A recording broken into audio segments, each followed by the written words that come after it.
Title: गर्भवती हथनी और भूखा शेर। एक घने जंगल में एक गर्भवती हथनी रहती थी। वह काफी समय से जंगल के अंदरूनी भाग में घूम रही थी और अपने आने वाले बच्चे के बारे में सोचकर बहुत खुश थी।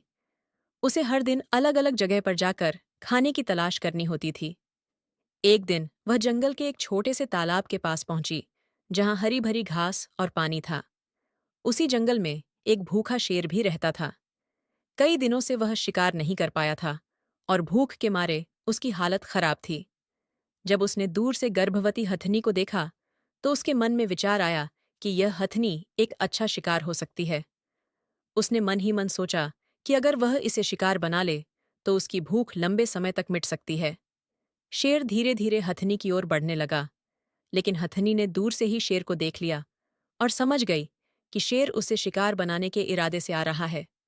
परंतु वह डरने की बजाय शांति से खड़ी रही। शेर उसकी ओर आया और बोला, हथनी, आज तुम मेरे शिकार बनोगी। मैं कई दिनों से भूखा हूं और तुम्हारा मांस मेरी भूख मिटा सकता है।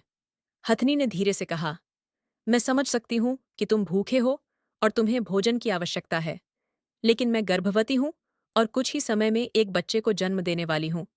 क्या तुम्हें नहीं लगता कि मेरे बच्चे को भी जीने का अधिकार है? शेर उसकी बात सुनकर कुछ पल के लिए चुप हो गया। उसने कभी इस तरह सोचा ही नहीं था। फिर उसने हथनी की बात को समझने की कोशिश की और सोचा कि अगर वह इस गर्भवती हथनी को छोड़ देता है, तो वह एक नेक काम करेगा। शेर ने हथनी को छोड़ने का निर्णय लिया और कहा, तुमने मेरी आंखें खोल दी हैं।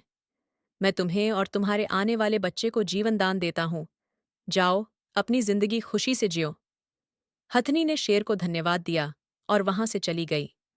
उस दिन के बाद शेर ने यह सीख लिया कि जीवन में दूसरों की परिस्थितियों को समझना और उन पर दया दिखाना कितना महत्वपूर्ण होता है। कुछ ही समय बाद उसे एक और शिकार मिल गया, जिससे उसकी भूख भी मिट गई।